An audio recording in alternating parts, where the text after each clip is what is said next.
Bom, primeiro agradecer os elogios sempre generosos. Você sabe que a recíproca é verdadeira também, que tenho uma grande admiração por você e estou muito feliz de a gente poder executar esse projeto juntos, que de fato acho que é um embrião aí de um projeto com certeza de muito longo prazo e que a gente quer, né, torná-lo muito maior e compartilhar aí mais informações com as pessoas. Então, realmente estou muito feliz de estar aqui. E hoje, já no nosso quinto encontro, né? E aí, mais feliz ainda que hoje eu estou na condição de expositor, eu sei da responsabilidade. E a escolha desse tema, ela decorreu de uma consideração minha que eu acho que, infelizmente, esse é o tema mais urgente e importante do atual cenário político brasileiro. Ele é um tema, por si, bastante complexo e eu tentaria aqui, até considerando a nossa, né, o nosso público, que é bem plural, pessoas das mais diversas áreas do conhecimento, eu vou tentar ser o mais didático possível, fazer aí um retrocesso histórico para deixar as coisas, os nossos pressupostos aí de discussão bem claros e tentando trazer as informações aí, né, principais para a gente compreender bem toda a discussão que envolve a atuação hoje do Supremo Tribunal Federal. E eu acho que a importância desse tema ela é demonstrada, inclusive, por uma frase que entrou hoje no senso comum brasileiro, de que os brasileiros conhecem o nome dos 11 ministros do Supremo Tribunal Federal, e como a gente estava falando de futebol, hoje já não sabem mais o nome dos 11 jogadores da Seleção Brasileira de Futebol. E isso nos diz alguma coisa de muito importante sobre o que tem acontecido hoje com o Poder Judiciário no nosso país. E é o tema que eu pretendo aqui trazer algumas questões e explicar um pouco das causas históricas e teóricas que nos levaram ao atual estado de coisas. Então, para começar, eu resolvi intitular a palestra O Governo dos Juízes e Separação de Poderes. Vamos começar, então, pelo princípio da separação de poderes. E para explicar um pouco sobre esse princípio, a gente tem que voltar aí aproximadamente 2 séculos para 2 eventos históricos muito importantes ocorridos no século XVIII. E são eles a Revolução Americana, que os Estados Unidos, passando pelo processo de independência, culminou com a edição de uma Constituição em 1787, e logo depois um catálogo de direitos fundamentais, a Bill of Rights. E de outro lado, na Europa continental, na França, nós tivemos ali a Revolução Francesa, o marco histórico, 14 de julho de 1789, um processo revolucionário que também culminou com a edição de uma Constituição, a Constituição de 1791, e com a Declaração Universal dos Direitos do Homem e do Cidadão de 1789, que, assim, há muitas diferenças entre esses 2 processos revolucionários, mas isso daí seria o tópico de uma outra palestra. Isso não é importante para nós agora, mas eu acho que valeria até, eventualmente, acho que na segunda edição do projeto 1822, a gente tratar pormenorizadamente desses 2 processos revolucionários, tanto nos Estados Unidos quanto na França. Mas o que é importante para nós, do ponto de vista do direito constitucional, é que ambas as constituições previam uma separação de poderes. Porque quando essas constituições foram editadas, havia ali uma preocupação dentro desse fenômeno do constitucionalismo moderno de limitação do poder político. A ideia de uma estruturação jurídica do poder político, e a estruturação jurídica do poder político se dá por meio de uma Constituição, é de limitar o poder estatal. E, em paralelo a esse processo, nós também tivemos esse fenômeno da Declaração de Direitos Fundamentais. Porque ali os teóricos da época, teóricos da política e do direito constitucional, chegaram à conclusão de que havia uma espécie de direitos que decorrem da própria natureza humana, que são esses direitos fundamentais, e esses direitos, especialmente de primeira geração, que são os direitos de liberdade, que foram reconhecidos pelas cartas constitucionais para justamente reconhecer para os indivíduos uma esfera de liberdade que não poderia sofrer uma intromissão indevida por parte do poder estatal. E a ideia da separação de poderes, a base teórica dela é principalmente a obra de Montesquieu, que era um pensador político francês, que, analisando a experiência constitucional inglesa, a experiência política inglesa dos últimos 2 séculos anteriores a ele analisou ali que o Estado, no desempenho de suas atividades, havia ali uma certa especialização das atividades e das funções desempenhadas pelo Estado. A primeira dessas funções era uma função legislativa, em que havia um corpo ali de pessoas que decidiam o rumo político da nação por meio da edição de leis, que eram essas normas gerais e abstratas que regiam a vida da sociedade, dos indivíduos na sociedade. Havia uma segunda função, que era uma função administrativa / executiva, que envolvia a gestão da coisa pública, que deveria respeitar e ser pautada pelas políticas definidas, de acordo com as políticas definidas pelo Poder Legislativo, e, portanto, observando os preceitos jurídicos criados pelo Poder Legislativo. E havia um terceiro poder, que era o Poder Judiciário, cuja função, numa sociedade que sabemos que numa sociedade surgem conflitos entre os indivíduos, conflitos de interesses, havia necessidade ali de criar um corpo de pessoas, os juízes, os árbitros dos conflitos, para pacificar a sociedade e aplicar o direito criado por essa função legislativa nos casos concretos, dizer o direito, a jurisdição, que nada mais é do que dizer o direito no caso concreto. E, portanto, esse princípio da separação de poderes ele foi criado com o principal propósito de limitar os poderes no que os americanos denominam de sistema de freios e contrapesos. Se você pegar os pais fundadores da Constituição americana, e alguns deles escreveram uma série de artigos defendendo a promulgação da Constituição no país, chamados de federalistas, os papéis federalistas, eles ali deixavam claro que os homens, eles não são anjos. E se você der poder para os homens, há uma tendência de eles virem abusar desse poder. Daí a necessidade de criar limites à atuação dos detentores de cargos públicos, aos detentores do poder político. E o instrumento jurídico para fazê-lo é a Constituição, e dentro da Constituição, por meio do princípio da separação de poderes, delimitando as atividades a serem desempenhadas pelos detentores dos cargos públicos, e as funções são essas: a legislativa, a executiva e a judiciária, jurisdicional.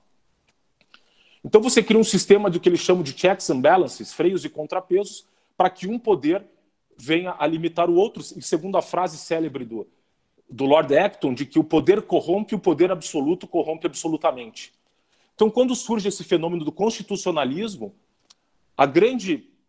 o grande desafio político daquele momento era criar instrumentos jurídicos para limitar o poder dos detentores de cargos no Estado. Ocorre que, em 1803, há um julgado que é o principal julgado da Suprema Corte dos Estados Unidos, chamado julgado Marbury versus Madison, em que, diante ali de uma discussão envolvendo a nomeação de um cargo de juiz de paz no Distrito de Colômbia, John Adams, que era o presidente, inclusive eu sei que o Homero é um grande entusiasta da biografia, da história dele, John Adams era presidente dos Estados Unidos, indicou o Marbury para um cargo de juiz de paz. No entanto, John Adams ele era inimigo político do Thomas Jefferson, que seria o próximo presidente a assumir o mandato. E o Thomas Jefferson era contra a nomeação do Marbury como juiz de paz em Washington. O Marbury entra com uma ação contra o James Madison, que era o responsável por dar a posse para ele para o cargo, e a Suprema Corte chega ali diante dessa questão, e para nós o que importa, não vou mais contar detalhes do caso, porque para nós o que importa é outra questão, é que pela primeira vez, a Suprema Corte dos Estados Unidos reconheceu para si o que eles chamavam de poder do judicial review, da revisão judicial ou do controle de constitucionalidade, que por meio do qual o poder legislativo, o poder judiciário, ali, a Suprema Corte dos Estados Unidos, entendeu que a lei que respaldava, que dava poder ali, a competência da Suprema Corte enfrentar aquela questão, era uma lei inconstitucional, pois violava a separação de poderes estabelecida na Constituição Americana. E, portanto, a Suprema Corte não poderia apreciar aquele caso devido à inconstitucionalidade daquela lei. E a importância desse julgado para o direito constitucional no mundo é de que, pela primeira vez, uma corte, um tribunal, reconheceu para si o poder do controle de constitucionalidade, que é o poder de analisar se uma lei aprovada pelo Poder Legislativo é ou não compatível com a Constituição, e a consequência de o tribunal decidir que essa lei é incompatível com a Constituição, essa lei é declarada nula e, portanto, inválida, e ela é extirpada do ordenamento jurídico. E aí surge, portanto, a questão da jurisdição constitucional, que é justamente esse poder conferido aos tribunais de analisar a constitucionalidade das leis. Ocorre que no sistema americano, esse controle de constitucionalidade ele é um controle difuso. Ele é um controle que é feito por todos os juízes nos Estados Unidos, que têm o poder de declarar uma lei constitucional ou não diante de um caso concreto. No entanto, no século XX, especialmente a partir da experiência austríaca e alemã, o controle de constitucionalidade ele muda um pouco de feitio, pois se cria uma segunda modalidade de controle de constitucionalidade, que é o controle concentrado, que, em vez de esse controle ser disperso em todos os juízes, atribui-se a um órgão judicial específico a atribuição, a competência de fazer o controle de constitucionalidade, como é, por exemplo, na Alemanha, o papel desempenhado pelo Tribunal Constitucional Alemão. Isso já no século XX, com influência da obra de um jurista, que é um dos juristas mais importantes do século XX no mundo, que é o Hans Kelsen, formulador da teoria pura do direito. E a consideração feita pela Suprema Corte americana naquele julgado do Marbury versus Madison é importante porque ali eles declararam a importância do princípio da supremacia da Constituição. E o que significa isso? Significa que você encara o ordenamento jurídico, esse conjunto de leis que regem a vida dentro de determinada nação, de um determinado Estado, ele é como se fosse uma pirâmide, no qual no ápice encontra-se a Constituição, que é essa norma jurídica primeira de um dado ordenamento jurídico, e do qual decorrem todos os demais atos normativos daquele ordenamento jurídico. E, portanto, como esses atos normativos extraem o seu fundamento de validade da Constituição, se esses atos normativos inferiores forem... Se esses atos normativos inferiores forem, de alguma maneira, contraditórios com o texto constitucional, eles têm que ser expurgados do ordenamento jurídico, e assim é feito por meio do controle de constitucionalidade. Então, você atribui esse poder das cortes, dos tribunais, declararem a inconstitucionalidade das leis ou dos atos normativos. No Brasil, nós temos a primeira vez, o primeiro reconhecimento do controle de constitucionalidade com a Constituição Republicana de 1891. A nossa primeira Constituição a prever o controle de constitucionalidade é a Constituição Republicana, logo após ao golpe contra a monarquia, ali em 1889. Em 1891, nós temos a edição dessa primeira Constituição Republicana, e por influência, um dos homens que mais influenciou a redação dessa Constituição era o Rui Barbosa. Rui Barbosa era um grande entusiasta da Constituição americana e, portanto, ali naquele momento adotou-se o controle difuso de constitucionalidade no Brasil, por meio do qual os juízes brasileiros poderiam analisar diante de um caso concreto se uma lei era constitucional ou não antes de aplicá-la para aquele caso. No entanto, em 1965, por meio da Emenda Constitucional 16, adotou-se também no Brasil o controle concentrado de constitucionalidade, concentrado no órgão judicial superior do Brasil, a instância máxima do Judiciário Nacional, que é o Supremo Tribunal Federal. E a partir de então começou a coexistir no Brasil esses dois sistemas de controle de constitucionalidade, que é o controle difuso, com base no modelo americano, e o controle concentrado com base nesse modelo continental europeu, especialmente o modelo alemão, que é o principal modelo de controle concentrado no mundo. Com a Constituição brasileira de 1988, nós continuamos a ter, no Brasil, esses dois controles de constitucionalidade ao mesmo tempo, com algumas diferenças importantes em relação ao modelo criado de controle concentrado em 1965. E qual é a principal diferença? A diferença é que criou-se ampliou-se a figura dos legitimados para ingressar com ações questionando a constitucionalidade de leis. À época, em 1965, o único legitimado para entrar com uma ação direta de inconstitucionalidade, na época era chamada de representação de constitucionalidade, era o Procurador-Geral da República. Em 1988, o artigo 103 da Constituição ele ampliou o rol de legitimados ativos, incluindo o Presidente da República, o Procurador-Geral da República, as mesas da Câmara dos Deputados e do Senado, um partido político com representação no Congresso Nacional, entidade sindical, dentre outros. Portanto, houve uma ampliação de acesso aos tribunais para questionar a constitucionalidade das leis no Brasil. E só para dar um exemplo mais claro para vocês do como a diferença entre o controle concentrado e o controle concreto, eu dou um exemplo. Imagine os senhores aprovado uma lei que cria cotas raciais no Brasil. Eu, Frederico, vou lá, ingresso, faço a inscrição no vestibular, presto o vestibular, fico em 20º lugar em um determinado vestibular, para um curso de Direito, por exemplo, e tinham 20 vagas e eu fiquei em 20º lugar. No entanto, 3 dessas vagas eram destinadas a cotas raciais. E, portanto, eu ficando em 20º lugar, eu fui preterido da inscrição em função de 3 candidatos que eram de outra raça, tinham ficado em lugares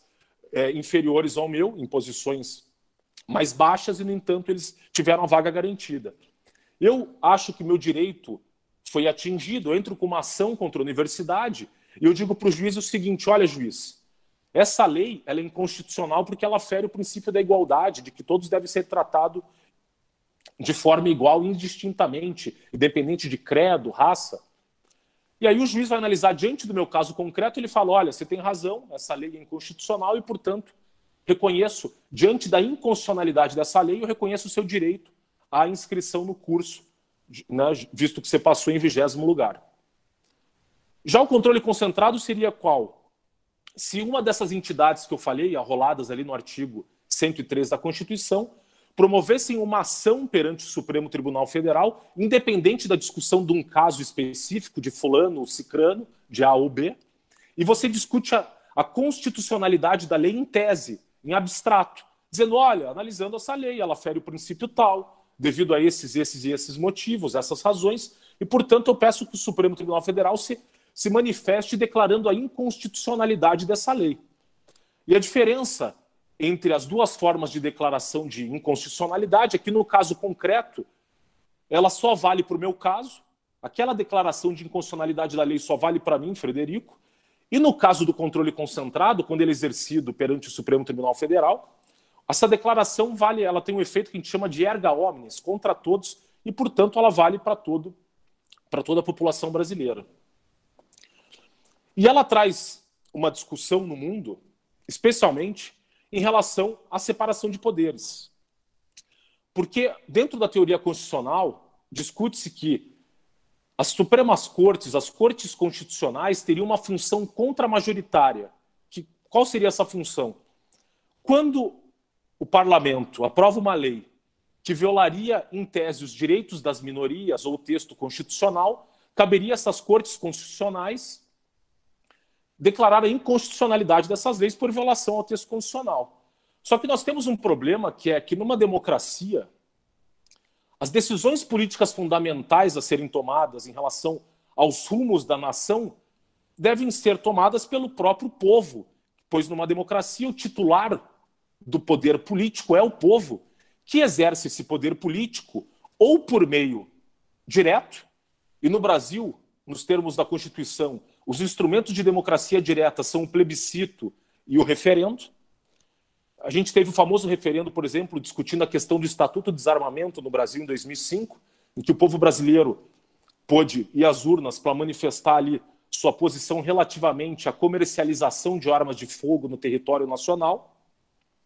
E ou o povo pode participar da política por meio indireto, por meio da eleição de representantes estes que ocuparão cadeiras no parlamento, né, nas casas legislativas, câmaras municipais, assembleias legislativas, Câmara dos Deputados e Senado Federal, e assim exercerão esse poder democrático de edição de leis para que a população possa, obviamente, no regime democrático, ditar os rumos da sua própria vida, por meio da criação dessas normas gerais e abstratas, que são as leis, e respeitada, assim, né, a base do regime democrático, que é o governo do povo, pelo povo e para o povo. Então, quando surge o controle de constitucionalidade, surge uma grande discussão dentro do direito constitucional relativamente ao papel antidemocrático, inclusive das cortes constitucionais, quando invalidam a atividade legislativa, a atividade das casas legislativas. E aí nós chegamos a uma questão que é: como cabe aos juízes interpretar os textos legais e constitucionais, a depender do método empregado por eles para interpretar esses textos, tanto legais quanto os constitucionais, haverá uma maior fidelidade ao texto ou não, um maior respeito à decisão do legislador ou não. O legislador esse, como eu disse, é o representante do povo eleito democraticamente, numa eleição periódica. Diferente do corpo judicial, que é um corpo não eleito, os juízes não são eleitos, portanto, carecem nesse aspecto de legitimidade democrática. E, nesse sentido, a jurisdição constitucional, esse controle de constitucionalidade, nos coloca um problema grave que diz respeito a justamente a questão dos limites dos poderes e na eventual interferência indevida de um poder sobre as atividades dos outros, seja o poder executivo, legislativo ou judiciário, que, obviamente, como nós dissemos ali no começo, a Constituição delimita bem as atividades desempenhadas por cada um deles, com o objetivo justamente de evitar que hajam abusos do poder e de que os direitos individuais, principalmente da população, sejam de qualquer forma violados. A importância desse catálogo de direitos no Brasil e da separação de poderes é tão grande que o artigo 60, parágrafo 4º da Constituição Federal, declara que eles são cláusula pétrea, ou seja, nem o poder legislativo do Brasil, na condição de poder constituinte derivado, que é quando o poder legislativo aprova emendas constitucionais para alterar o texto constitucional, nem o poder constituinte derivado, que se manifesta por meio das emendas constitucionais, nem ele pode mexer ou violar o núcleo do princípio da separação de poderes e dos direitos e garantias individuais. Dado que até, como eu disse, a Declaração Universal dos Direitos do Homem e do Cidadão francesa, lá de 1789, ela chegava a dizer no seu artigo 16 que não se reconhece uma Constituição onde não haja o reconhecimento de um princípio da separação de poderes e um catálogo de direitos fundamentais. Daí a importância desses dois caracteres, que são os eixos estruturantes de qualquer Estado de direito e de um Estado democrático. Pois bem, como eu estava dizendo, a questão se coloca, portanto, na perspectiva do direito constitucional e dentro da teoria do direito constitucional, a partir das discussões dos métodos de interpretação da Constituição. Porque, a depender do método utilizado pelo jurista para chegar ao sentido do texto, que a norma nada mais é do que a consequência da interpretação de um texto é a norma, e o sentido extraído do texto é a norma, que pode ser uma norma que obriga a um determinado comportamento humano, ela pode permitir um comportamento humano ou proibir um comportamento humano. É o caso, por exemplo, do artigo 121 do Código Penal, que diz lá, matar alguém, pena de X anos. Ou seja, essa norma, criada pelo legislador, ela proíbe que se viole o bem jurídico vida e, portanto, ela comina uma pena àquele que vier a praticar a conduta discriminada ali na hipótese legal, que é matar alguém. Portanto, aquele que pratica um assassinato responderá pelo crime de homicídio. E, classicamente,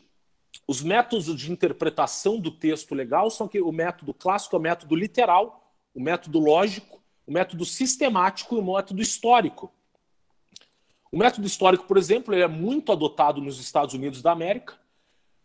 em que ali uma corrente de interpretação da Constituição chamada de originalismo, em que se entende que o sentido do texto constitucional a ser adotado pelos tribunais a julgar os casos deve ser o sentido que o texto tinha à época da promulgação da Constituição lá em 1787. qualquer outro sentido atribuído a um texto que seja contrário àquele sentido do texto na época da sua promulgação, ele só pode ser adotado se o texto constitucional for emendado e você altera o próprio texto constitucional e, portanto, deve-se respeitar a decisão do política da Constituinte americana. E essa é a maior escola de interpretação constitucional nos Estados Unidos, o originalismo. O juiz mais célebre e o maior defensor dessa corrente de interpretação da Constituição americana era o juiz Antonin Scalia, falecido em 2016. Hoje, dos juízes atuantes na Suprema Corte dos Estados Unidos, o principal deles é Clarence Thomas, que é um juiz, infelizmente, também foi muito atacado até no seu processo de sabatina em 1991, que era um juiz conservador, negro, e dentro de um patrulhamento ideológico ele foi muito atacado por defender políticas conservadoras sendo negro. E, infelizmente, um grande combate ideológico ali em relação às posições políticas dele, e destacaram a condição dele ser negro como se ele fosse um capitão do mato, para usar um termo utilizado dentro dos Estados Unidos, de Uncle Tom, para deslegitimá-lo como conservador naquela época. E ele é um adepto, o adepto mais entusiástico dessa corrente de interpretação da Constituição dos Estados Unidos, que tem o objetivo claro e explícito de respeitar a separação de poderes. Já no Brasil, o que ocorreu nos últimos tempos é que há uma corrente, uma vertente de interpretação da Constituição que foi ganhando cada vez mais corpo no Brasil, e o principal expoente dessa corrente de interpretação da Constituição é o atual ministro do Supremo Tribunal Federal, Luiz Roberto Barroso. Essa corrente de interpretação da Constituição ela foi denominada neoconstitucionalismo,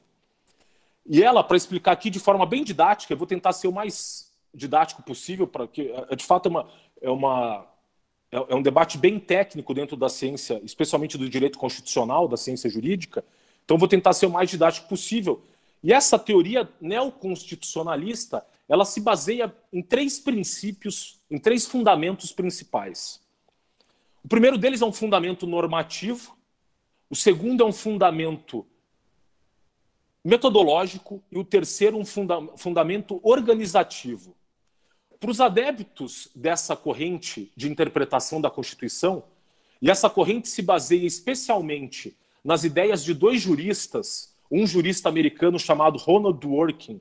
e um jurista alemão chamado Robert Alexy. Se os senhores, eu compartilhei com os senhores as conclusões da tese de doutorado do juiz Sérgio Moro, e grande parte das ideias adotadas do ex-juiz Sérgio Moro na tese de doutorado dele são extraídas das obras desses 2 juristas, tanto do Robert Dworkin, do Ronald Dworkin, quanto do Robert Alexy. E essas ideias influenciaram muito essa corrente de interpretação da Constituição chamada de neoconstitucionalismo. E como eu vinha dizendo, então, os 3 fundamentos dessas correntes são, o primeiro, o fundamento normativo, que diz o seguinte: a Constituição tem mais princípios do que regras. E aí nós temos que chegar a uma distinção feita pelos juristas entre 2 tipos de normas jurídicas. Você tem as normas que são princípios e as normas que são regras. E qual a diferença entre elas aqui, explicando de forma bem didática e tentando simplificar o máximo possível a distinção entre as 2 categorias de normas jurídicas? Os princípios, eles são os mandamentos de otimização. Eles definem estados de coisas a serem perseguidos, eles enunciam valores e, portanto, eles têm um caráter indefinido, um caráter aberto, cujo conteúdo tem que ser preenchido pelo intérprete. E, portanto, cabe, por exemplo, ao juiz constitucional a interpretar um princípio da Constituição, preencher o conteúdo desse princípio segundo, por exemplo, as suas convicções pessoais. Nas palavras de Ronald Dworkin, caberia aos juízes constitucionais fazer uma leitura moral da Constituição, quando a Constituição é uma Constituição principiológica. Diferente das regras, que são normas jurídicas que definem comportamentos e meios, e, portanto, são normas nesse sentido com maior densidade normativa, pois elas apontam condutas determinadas a serem praticadas. É o caso, por exemplo, do artigo 121 que eu comentei. Ali está muito claro a hipótese normativa, que é matar alguém, pena X anos. Então fica muito claro ali que você tem esse enunciado normativo, se extrai uma norma clara de uma proibição de uma espécie de conduta. E, segundo essa corrente neoconstitucionalista, aqui, então, portanto, desse fundamento normativo, nós partimos por um fundamento metodológico que é: qual o método de aplicação dos princípios? O método de aplicação dos princípios é a ponderação. E essa ponderação nada mais é do que o sopesamento das razões que definem qual dos princípios, quando há uma colisão constitucional, deve prevalecer numa situação concreta. E cabe ao intérprete do texto legal constitucional fazer esse sopesamento das razões e decidir qual o princípio que deve prevalecer. Portanto, nós temos aqui um duplo problema que é o primeiro. Os princípios, eles têm um conteúdo vago e aberto. E, portanto, há uma indeterminação, sendo que nós sabemos que a função principal do direito é garantir certeza e previsibilidade à conduta na vida em sociedade. O direito ele é um fenômeno de estabilidade, estabilização social, e, portanto, um direito em que se reconhecem mais princípios do que regras é um direito que gerará mais incerteza do que certeza, e, portanto, é um direito que não estará cumprindo a sua missão de estabilizar as relações sociais. E nesse segundo aspecto, a distinção que eles traçam do ponto de vista metodológico, que em relação aos princípios caberia a ponderação, e em relação às regras caberia a subsunção, que é uma forma mais fácil de aplicação de uma norma jurídica, que, como eu disse, em relação ao artigo 121 do Código Penal, você olha para a realidade fática, você identifica ali na realidade concreta um fato ocorrente, que é o fato ali, por exemplo, um homicídio, ocorreu um fato ali, uma pessoa atirou em alguém, a pessoa que foi alvejada veio a óbito, claramente o intérprete da norma chega à conclusão, de fato, ocorreu esse fato se enquadra dentro da previsão normativa, da hipótese legal do matar alguém, e, portanto, a aplicação dessa regra por meio dessa subsunção, que é a aplicação da regra ao fato concreto. E assim, você tem a grande questão que é em relação ao terceiro fundamento da teoria neoconstitucionalista, de que ela diz que se você dentro do sistema jurídico tem mais princípios do que regras, se os princípios são aplicados mediante a ponderação, ou seja, não é o legislador que deve concretizar os princípios constitucionais por meio da edição de leis, mas é o próprio juiz no exercício da sua atividade jurisdicional que deve concretizar o ordenamento jurídico por meio do preenchimento do conteúdo dos princípios, você tem uma dominância do poder legislativo, do poder judiciário, uma prevalência do poder judiciário sobre o poder legislativo. E nós aí vamos ao cerne do problema da teoria neoconstitucional, cujo expoente máximo no Brasil, como eu disse, é o ministro Luiz Roberto Barroso, que defende que cabe, portanto, às cortes constitucionais o controle de constitucionalidade, que é feito por meio do preenchimento do conteúdo dos princípios, portanto, desconsiderando a atividade legislativa dos parlamentos. O ministro Luiz Roberto Barroso chega a dizer que a Suprema Corte ela tem um papel de avançar as causas na sociedade. Portanto, ela teria esse papel quase de representação da sociedade dentro do tribunal. Mas nós sabemos que os ministros eles não são eleitos, o cargo deles é vitalício, portanto, se a população de qualquer maneira não se achar representada por eles, não tem como responsabilizados a princípio por meio de uma eleição, por exemplo, se um deputado exerce mal a sua função, ele depois de 4 anos pode vir a perder o mandato se não for eleito. E, portanto, nós chegamos ao grande problema dessa teoria constitucional, que hoje é a teoria principal adotada pelo Supremo Tribunal Federal Brasileiro em relação ao Estado de Direito, que, como eu disse, no Estado de Direito, as regras que regem a vida em sociedade, numa democracia, devem ser editadas, produzidas pelas casas legislativas, que é o locus de decisão das decisões democráticas, por meio dos representantes eleitos pelo povo. E aqui eu gostaria só de fazer uma breve citação de um texto daquele que eu reputo hoje um dos principais juristas brasileiros, Humberto Ávila, que ele, em um artigo de 2009, ele demoliu a teoria neoconstitucionalista Ele destruiu a teoria neoconstitucionalista, refutando todos esses fundamentos que eu enunciei, que são esses fundamentos normativos, organizativos e metodológicos da teoria neoconstitucional, porque esses fundamentos não foram adotados pela Constituição brasileira. Porque se a Constituição brasileira diz que cabe ao parlamento, o Brasil é uma democracia, numa democracia o titular do poder político é o povo, e ele pode exercer esse poder político diretamente ou indiretamente por meio de representantes eleitos, cabe ao Poder Legislativo a primazia na edição de normas que regerão a vida em sociedade. Então diz aqui Humberto Ávila o seguinte: não é correto asseverar que o Poder Judiciário deve preponderar sobre o Poder Legislativo e Executivo. Numa sociedade complexa e plural, é o Poder Legislativo o poder onde, por meio do debate, se pode respeitar e levar em consideração a pluralidade de concepções de mundo e de valores e o modo de sua realização. Em matérias para as quais não há uma solução justa para os conflitos de interesses, mas várias,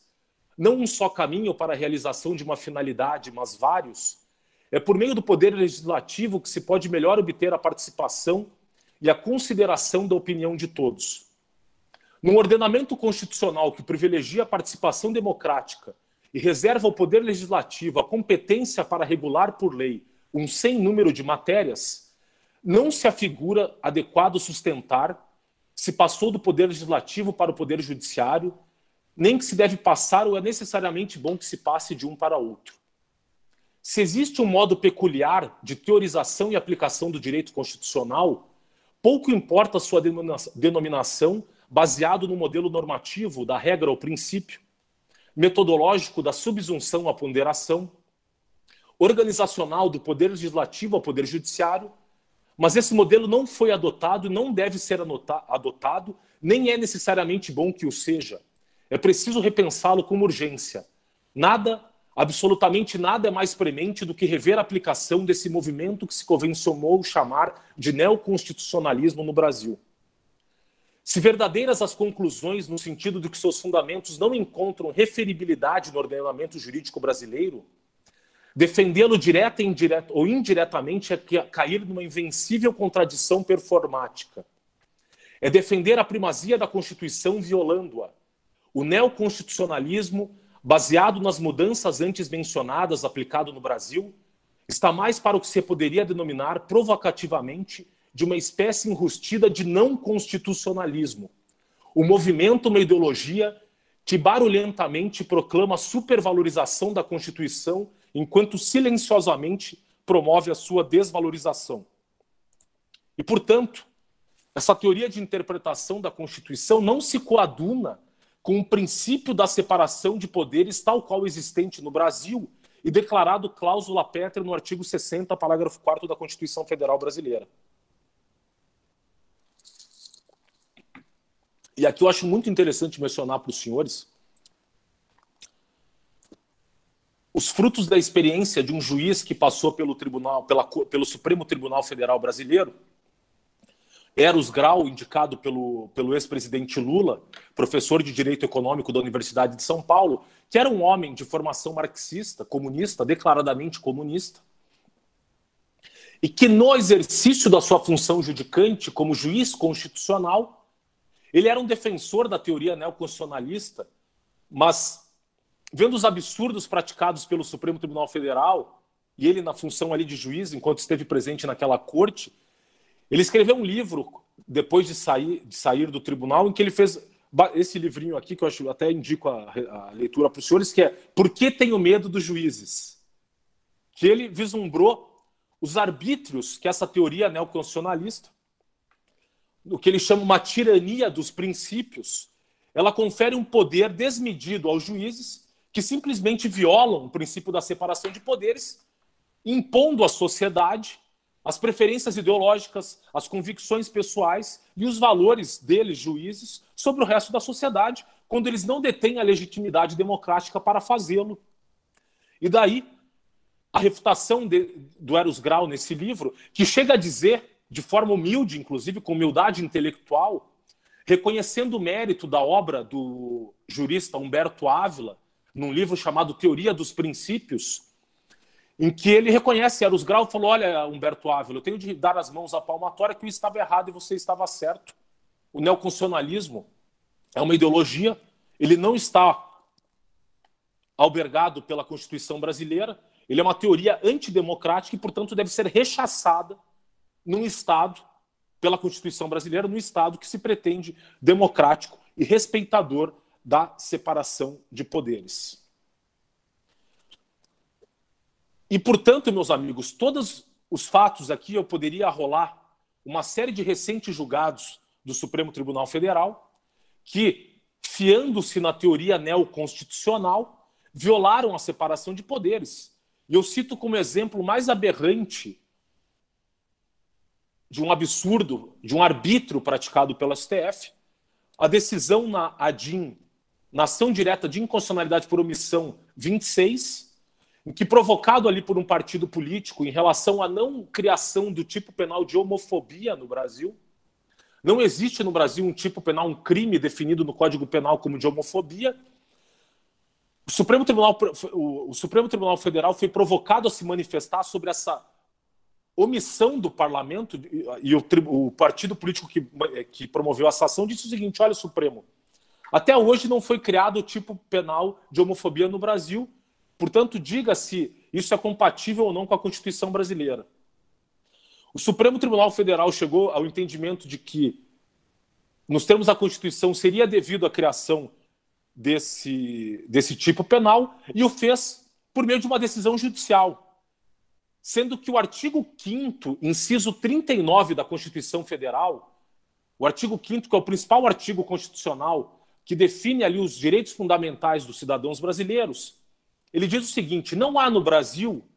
crime sem lei anterior que o defina, nem pena sem prévia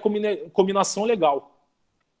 Esse é o princípio da legalidade no campo, que é o principal princípio de proteção dos indivíduos numa sociedade, que significa que você só pode fazer ou deixar de fazer alguma coisa no Brasil, senão mediante a criação de uma lei. O Supremo, violando um princípio que é o princípio mais basilar de qualquer sociedade civilizada em que há adoção do Estado de Direito, ele criou um tipo penal por meio de uma decisão judicial rasgando o artigo 5º da Constituição com base na teoria neoconstitucional. E pasmem, meus senhores, houve muito pouca crítica a essa decisão judicial por parte da academia no Brasil. Pelo contrário, grande parte dos juristas brasileiros aplaudiram essa decisão que simplesmente rasgou o artigo 5º da Constituição. Já em relação ainda a um outro processo que nós temos hoje no Brasil, que é a DPF 635, arguição de descumprimento de preceito fundamental, que é um outro tipo de ação criada no Brasil para que o Supremo faça esse controle de constitucionalidade, em que na DPF 635, o senhor ministro Luiz Edson Fachin decidiu que a Polícia Civil do Rio de Janeiro, durante a pandemia, não pode realizar operações policiais nas favelas do Rio de Janeiro. Extraindo-se esse entendimento, sabe-se lá de qual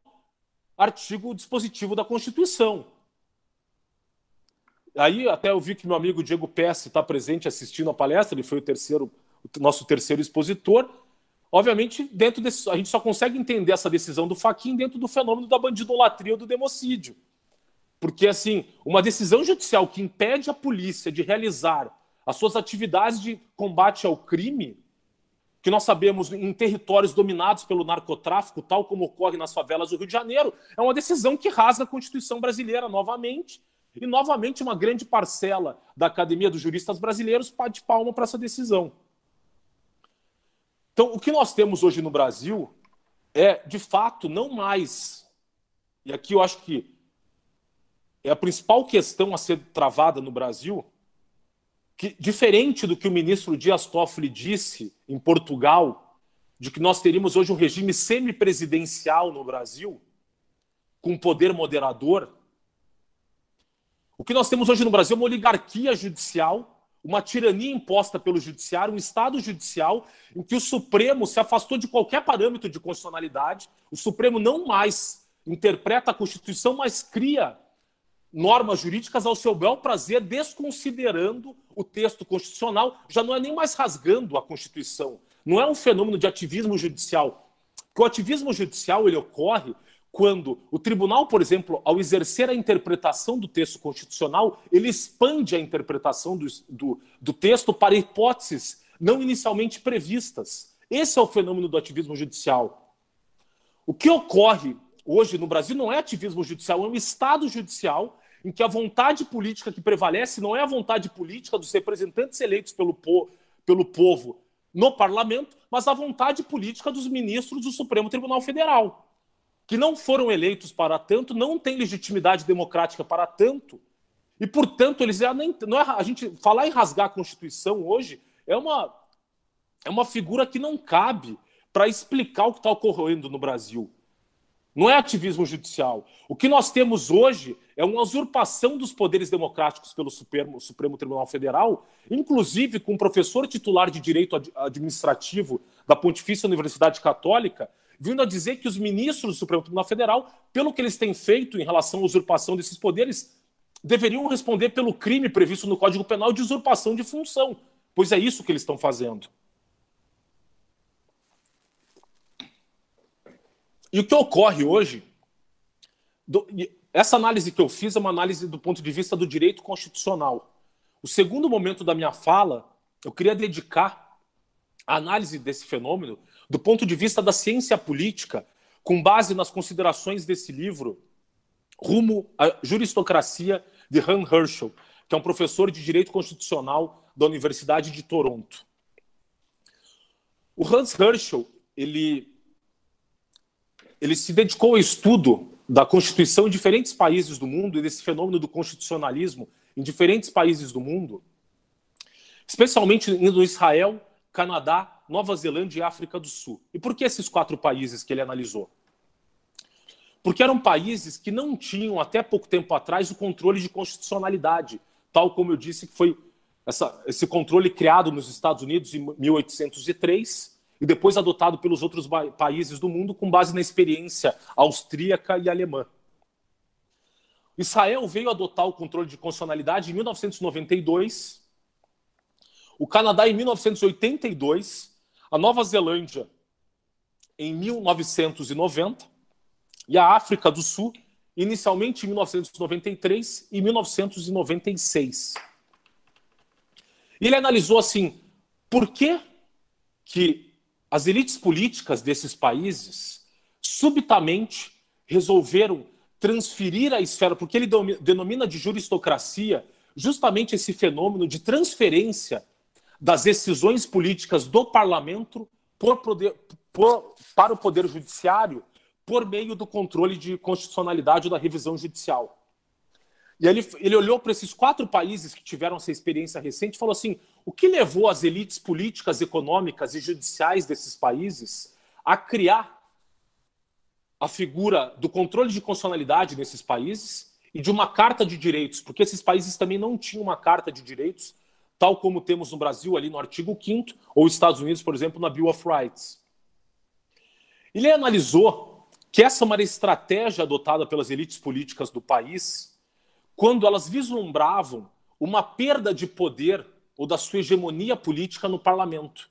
E citando especificamente o caso israelense, os 3 principais partidos que dominavam o cenário político de Israel pós-fundação do Estado de Israel em 1948 eram o Partido Trabalhista,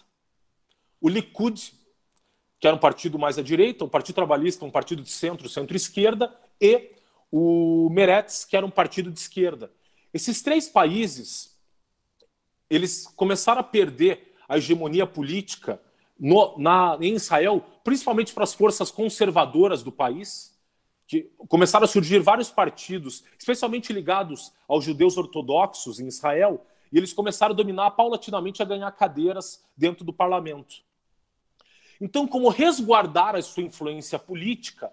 essas 3 forças políticas em Israel, especialmente o Likud, o Partido Trabalhista e o Meretz, decidiram criar, que eram, até pouco tempo, eram contrárias à criação do controle de constitucionalidade, pois enquanto elas dominavam o parlamento, e, portanto, elas dominavam as decisões políticas fundamentais dentro do Estado de Israel, elas, obviamente, não queriam dividir esse poder com o poder judiciário. No entanto, quando elas começam a vislumbrar que estavam a perder força política, elas decidiram ali criar essa figura do controle de constitucionalidade. Então ele começou a identificar que a criação do controle de constitucionalidade em alguns estados nacionais, especialmente nesses 4 exemplos, Canadá, Nova Zelândia, África do Sul e Israel, e desse catálogo de direitos, diz respeito a uma estratégia das elites políticas, judiciais e econômicas de transferir o locus de decisão dessas decisões políticas fundamentais do parlamento para o judiciário, quando elas identificam no judiciário um elemento de afinidade política e ideológica, e, portanto, de forma a garantir o controle hegemônico das decisões políticas fundamentais naquela sociedade. E daí que nós temos, no Estado de Israel, um fenômeno muito interessante, que pode ser, para traçarmos uma comparação com o Brasil, que é uma luta ferrenha, porque todas as políticas adotadas pelo parlamento, conforme esses partidos conservadores começaram a controlar o parlamento de Israel, eles começaram a aprovar leis mais conservadoras. Todas essas leis passaram a ser declaradas inconstitucionais pela Suprema Corte de Israel. Isso gerou um conflito claro entre os representantes eleitos pelo povo, os deputados do parlamento israelense, e a Corte Constitucional. Para os senhores terem noção do grau de conflito entre essas duas instituições, em 1999, 250 mil pessoas saíram às ruas em Jerusalém para fazer uma manifestação contra a Suprema Corte de Israel. Num dos discursos públicos ali nesse evento, transcrito nesse livro, Em Rumo à Juristocracia, o líder, um rabino, líder espiritual do Shas, que é o Partido Judeu Ortodoxo, ele declarou o seguinte: os juízes da Suprema Corte são maliciosos, teimosos e rebeldes, eles são miolo mole e descuidados, eles violaram o Shabá e são a causa de todos os tormentos do mundo. Os juízes são escravos que agora nos governam. Eles não têm competência nem para estar na corte mais baixa. Qualquer menino de 7 anos é melhor versado na Torá do que eles. Um outro rabino também atacou o ministro da Justiça nessa manifestação, chamando de inimigo, o ministro da Justiça chamando de inimigo esse rabino que adora aquelas pessoas e fez delas juízes da Suprema Corte. Elas disputaram eleições. Quem disse que a nação quer juízes maldosos como eles? Um outro rabino ultra-ortodoxo declarou que a interpretação da corte sobre as leis básicas era uma completa fraude e jurou que estas seriam as últimas leis básicas a serem aprovadas pelo parlamento. Ainda um outro líder religioso disse que, se depois dessa manifestação a Suprema Corte não estiver convencida a parar de se envolver nas questões entre a Igreja e o Estado, haverá guerra. As pessoas que estiverem aqui estão preparadas para invadir qualquer espaço. Diferente do que ocorreu no Brasil depois das manifestações ocorridas contra a Suprema Corte, nenhum dos manifestantes foi preso pela Suprema Corte de Israel, pois eles estavam no exercício da liberdade de expressão, direito constitucionalmente reconhecido. E, portanto, só para os senhores identificarem que esse é um problema hoje, não é um problema exclusivamente brasileiro. Só que há uma especificidade hoje no Brasil, pois, nas palavras não minhas, mas hoje do principal constitucionalista de língua portuguesa, eu tenho a alegria de ele ser meu orientador no mestrado, que é o professor Carlos Blanco de Moraes, professor catedrático de Direito Constitucional da Universidade de Lisboa. Ele diz, e ele é um grande estudioso do direito comparado, que o Supremo Tribunal Federal do Brasil hoje é a Corte Constitucional mais poderosa do mundo. Não há uma Corte Constitucional com tantos poderes quanto o Supremo Tribunal Federal hoje no mundo. Hoje o Brasil tem o Tribunal Constitucional mais poderoso do mundo. E eu só queria dar um exemplo dessa luta política travada contra a corte israelense em relação a esses juízes que eram juízes ligados à burguesia secular askenazi, que era justamente esse grupo político, dessa elite política que foi perdendo o controle do parlamento, que eram juízes seculares que, portanto, eram anticonservadores. Essa luta está sendo travada até hoje em Israel, dos conservadores contra a Corte Suprema. E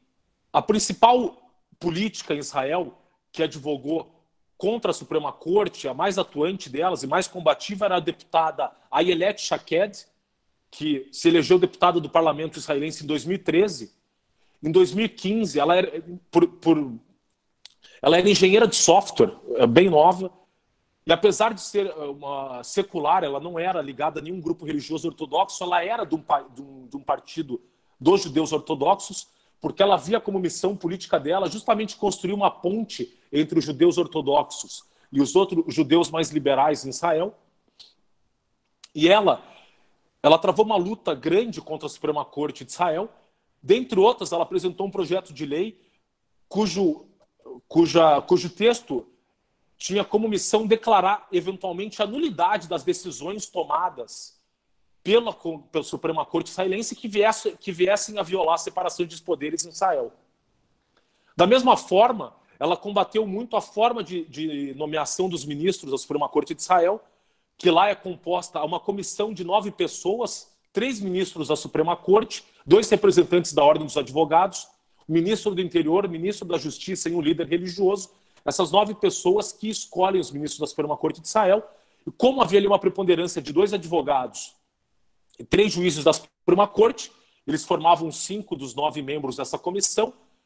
eles conseguiam a maioria e eles acabavam indicando juízes mais liberais, mais à esquerda do espectro político, e ela, finalmente,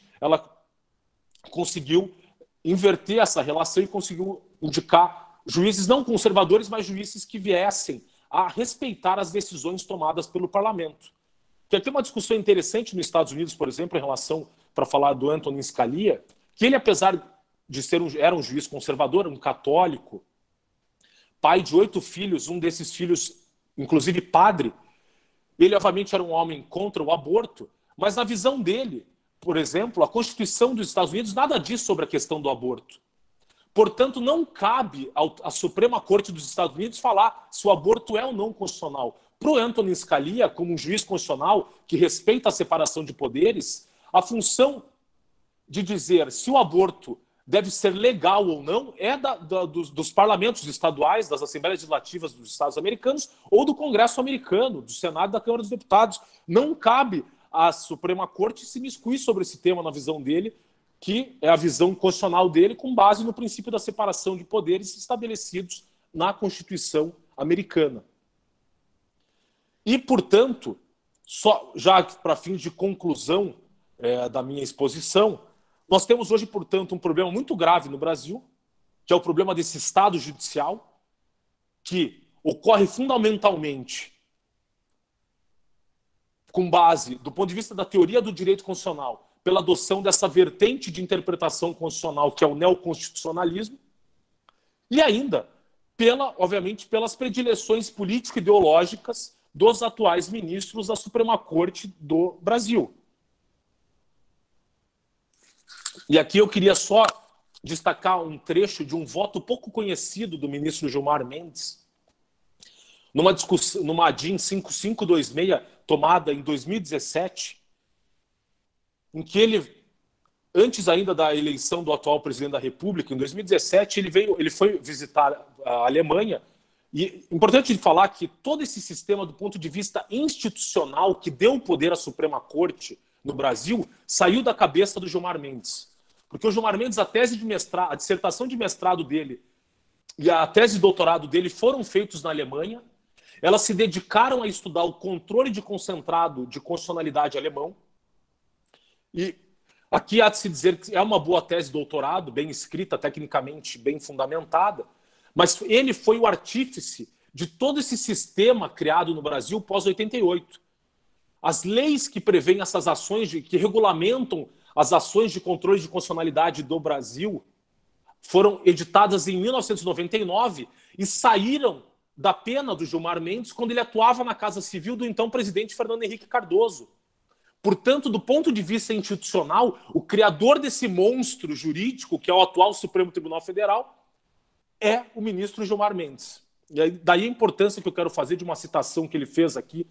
em relação ao episódio ocorrido com ele na Alemanha. Em 2017, ele relata isso no julgamento. E Vossa Excelência tocava um ponto interessante.